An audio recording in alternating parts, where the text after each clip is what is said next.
আৰু এই মুহূৰ্তত মঙ্গলদৈৰ পৰা আমাৰ সাংবাদিক নৱজ্যোতি মহন্ত সংযুক্ত হৈছে পোনপটীয়া সম্প্ৰচাৰত। নৱজ্যোতি, ইতিমধ্যে আপুনি বানৰ মাজত আছে, এইখিনি মুহূৰ্তত আপোনাক আমি দেখিছোঁ। কোন স্থানত আপুনি উপস্থিত আছে? কাৰণ দুৰ্দশা ক্ৰমাৎ বৃদ্ধি পাইছে এইসকল লোকৰ।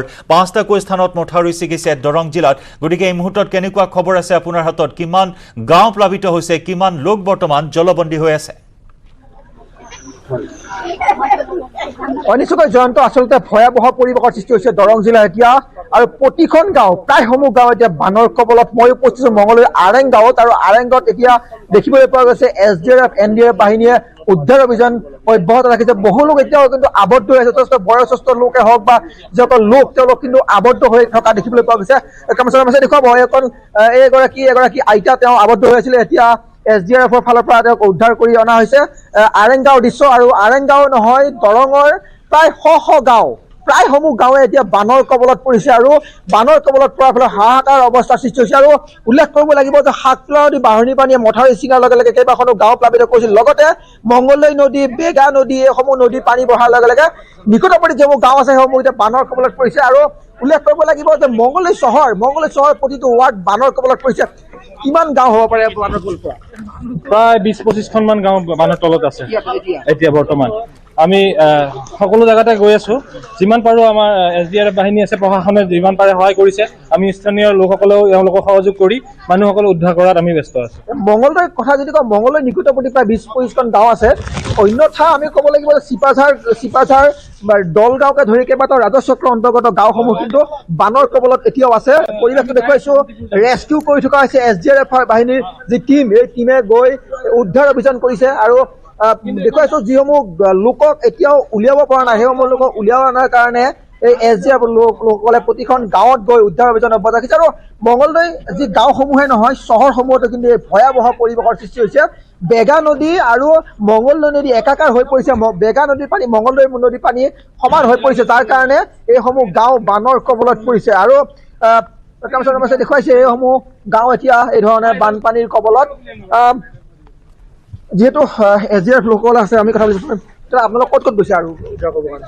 মই যোৱাকালি আপোনাৰ ধলাই আৰু আপোনাৰ ধলাই আগত গৈছোঁ। তাৰপিছত যোৱাকালি আমি 4টালৈকে, এই ৰাতিপুৱা 4টালৈকে ৰেস্কিউ কৰি আছোঁ। আজি ৰাতিপুৱা 4টালৈকে। আপোনালোকৰ কিমানটা টীম লাগি আছে?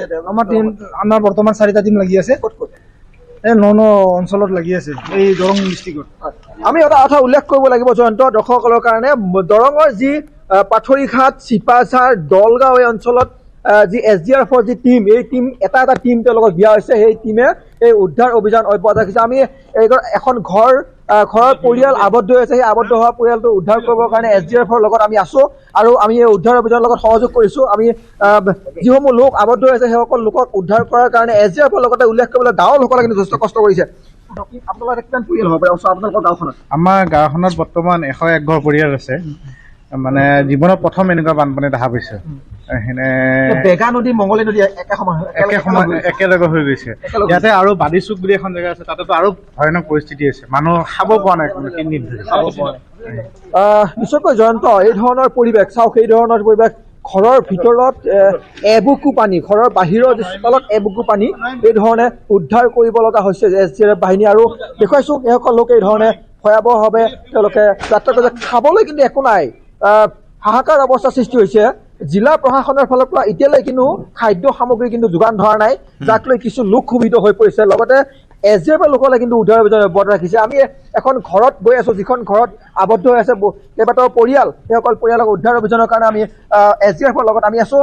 আৰু যথেষ্ট লোক এতিয়াও কিন্তু এই ধৰণে আবদ্ধ হৈ থাকিব লগা হৈছে, কাৰণ বানৰ প্ৰকোপ কিন্তু কমা নাই। যিহেতু ধাৰাসাৰ বৰষুণ বৰ্তমান অব্যাহত আছে, যাৰ কাৰণে এই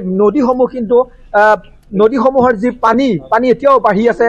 পানী ক্ৰমাৎ নতুন অঞ্চলত ন যি গাঁওসমূহ আছে, এই গাঁওসমূহত পানী সোমাইছে, যাৰ কাৰণে এতিয়া হাহাকাৰ অৱস্থাৰ পৰিৱেশ সৃষ্টি হৈছে। এয়া দেখুৱাইছোঁ এখন ঘৰ পানীৰ তলত। তাৰপিছত দেখুৱাইছে এয়া মঙ্গলদৈ দৃশ্য, আৰু মঙ্গলদৈত এই ধৰণৰ অৱস্থা। প্ৰতিখন গাঁও এই ধৰণৰ বানৰ কবলত এতিয়াও পৰি আছে। দেখুৱাইছোঁ এইসকল লোক, তেওঁলোক আবদ্ধ হৈ আছে। তেওঁলোকক উদ্ধাৰ কৰিবৰ কাৰণে SDRFৰ যি টীম আহিছে, তেওঁলোকৰ লগত কথা পাতিম। এতিয়া উদ্ধাৰ কৰিবলৈ কিমান আছে আৰু লোক? আৰু 7-8খনমান গাঁও এতিয়াও উদ্ধাৰ কৰিব বাকী আছে যেহেতু নিশাটোৰ ভিতৰতে হৈ গ'ল হঠাৎ হৈ গ'ল আকস্মিকভাৱে হৈ গ'ল এই প্ৰশাসনৰ হাততো ইমান মানুহ ইতিমধ্যে নাছিলে এতিয়া প্ৰেৰণ কৰিছে আমি জানিব পৰা মতে বিভিন্ন দল আহি আছে SDR বাহিনী আৰু আহি আছে নিয়োগ কৰিছে দৰঙত গতিকে কিছু সময়ৰ পিছতে গোটেইবিলাক গাঁৱৰ পৰা উদ্ধাৰ কৰিবলৈ আমি সক্ষম হ'ম দেখুৱাইছো এইসকল লোক যথেষ্ট হাহাকাৰ অৱস্থা হাহাকাৰময় পৰিৱেশ এইসকল লোক এতিয়াও শোকাকুল হৈ গৈছে যথেষ্ট SDRলোকে উদ্ধাৰ কৰিছে দেখিছোঁ আমি মঙলদৈ চহৰৰ লগতে মঙলদৈ গাঁওসমূহতো একেই পৰিৱেশ ভয়াৱহ পৰিৱেশ এয়া এবুকু পানীৰ মাজত এইসকল লোক আছে উদ্ধাৰ অভিযান SDRFে তেওঁলোকে কৰিছে তাৰপিছত দেখুৱাইছে এই ধৰণৰ তেওঁলোকে আবদ্ধ হৈ আছে পানীৰ মাজত আছে আৰু মঙলদৈ যিসমূহ গাঁও আছে সেইসমূহ গাঁও এই ধৰণৰ একেই পৰিৱেশ তাৰপিছত দেখুৱাইছে শোকাকুল পৰিৱেশ আচলতে শোকাকুল পৰিৱেশ সকলো হাহাকাৰ অৱস্থা হৈ গৈছে সকলো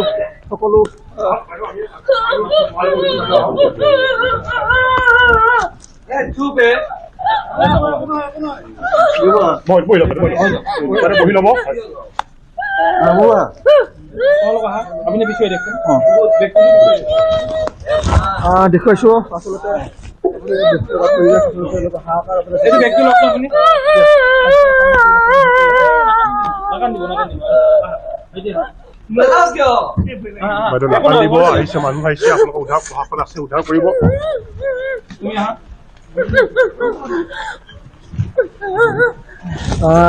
দেখুৱাইছো কাউন্সিলৰ দেখুৱাইছে এক হাহাকাৰ পৰিৱেশ সকলোতে একেই পৰিৱেশ এই উদ্ধাৰ অভিযান তেওঁলোকে SDRF বাহিনীয়ে অব্যাহত ৰাখিছে আৰু প্ৰায় এগল পানী এই যি ঘৰসমূহত যাৰ কাৰণে হাহাকাৰ অৱস্থাৰ সৃষ্টি হৈছে পুনৰ দেখুৱাই আছো মঙলদৈ যিহেতু আৰেংগাঁৱত আমি উপস্থিত আছোঁ আৰেংগাঁৱৰ এই ধৰণৰ পৰিৱেশ আৰু উল্লেখ কৰিছোৱে যে অকল আৰেংগাঁৱে নহয় মঙলদৈ প্ৰতিখন গাঁও এই ধৰণৰ বানৰ কবলত পৰিছে যাৰ কাৰণে হাহাকাৰময় পৰিৱেশ সৃষ্টি হৈছে জয়ন্ত হয় নৱজ্যোতি এই মুহূৰ্তত আপুনি আমাক সেই দৃশ্য দেখুৱাই আছে পোনপটীয়া দৃশ্য আমি দেখুৱাইছোঁ এক্সক্লুচিভ দৃশ্য নিউজ 18 অসম নৰ্থ ইষ্টত আমাৰ সাংবাদিকেও সহযোগিতা আগবঢ়াইছে এই উদ্ধাৰ অভিযানত SDRFে উদ্ধাৰ অভিযান চলাইছে আৰু এই নৱজ্যোতিয়ে পোনপটীয়া সম্প্ৰচাৰত আমাক দেখুৱাইছে কেনে এটা পৰিস্থিতিৰ সৃষ্টি হৈছে এক শোকাকুল পৰিৱেশে বিৰাজ কৰিছে নিজৰ আপোন ঘৰখন এনেদৰে এৰি থৈ আহিবলগীয়া হৈছে এইসকল পৰিয়াল এইসকল লোকে জলবন্দী হৈ আছে এইসকল লোক ঘৰৰ মুধ স্পৰ্শ কৰো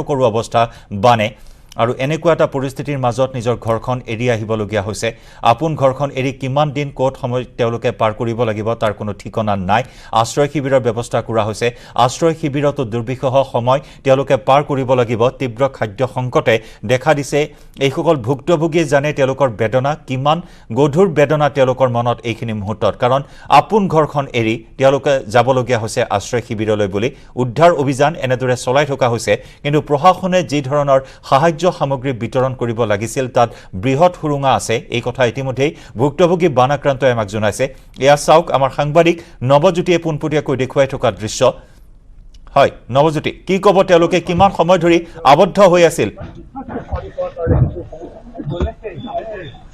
নিশ্চয়কৈ জয়ন্ত এয়া আবদ্ধ হৈ থকা কিছু পৰিয়াল অকল এইকেইটা পৰিয়ালে নহয় কিন্তু বহু পৰিয়াল আছে আবদ্ধ হৈ এতিয়াও SDRFত দল যিহেতু কম 4টা মাত্ৰ দল আছে 4টা দলে উদ্ধাৰ অভিযান কৰি আছে আৰু লোক আছে যিসমূহ লোক আবদ্ধ হৈ আছে উদ্ধাৰ অভিযান কৰিবৰ কাৰণে SDRFৰ টিম ইঠাইৰ পৰা সিঠাইলৈকে গৈছে কিন্তু বহু লোকক এতিয়াও কিন্তু উদ্ধাৰ কৰিব পৰা নাই কাৰণ যথেষ্ট লোক বানৰ কবলত পৰিছে হঠাৎ যিহেতু যোৱা নিশা পানী বাঢ়িছে আৰু গহাকালি যোৱা নিশা পানী বঢ়াৰ লগে লগে হাততোলা নদীৰ পানীৰ লগতে মঙলদৈ নদী বেগা নদীৰ এই যি পানী এই পানীৰ প্ৰকোপ বৃদ্ধি পাইছে হঠাৎ বৃদ্ধি পাইছে নিশাটোৰ ভিতৰত যাৰ কাৰণে এই ধৰণৰ এক ভয়াৱহ এক বিভীষিকাময় পৰিৱেশৰ সৃষ্টি হৈছে আপোনালোকৰ এতিয়া কলৈকে যাব এতিয়া আমাৰ ৰিলেটিভত যাম আৰু কালিৰ পৰা আবদ্ধ আছে কালিৰ পৰা ওলাব পৰা পৰিস্থিতি নাই আৰু হঠাৎ পানীটো কেতিয়া বাঢ়িলে কালি পৰহিৰ পৰাই বাঢ়ি গৈছে ঘৰৰ ভিতৰত পানী কেতিয়া সোমাইছে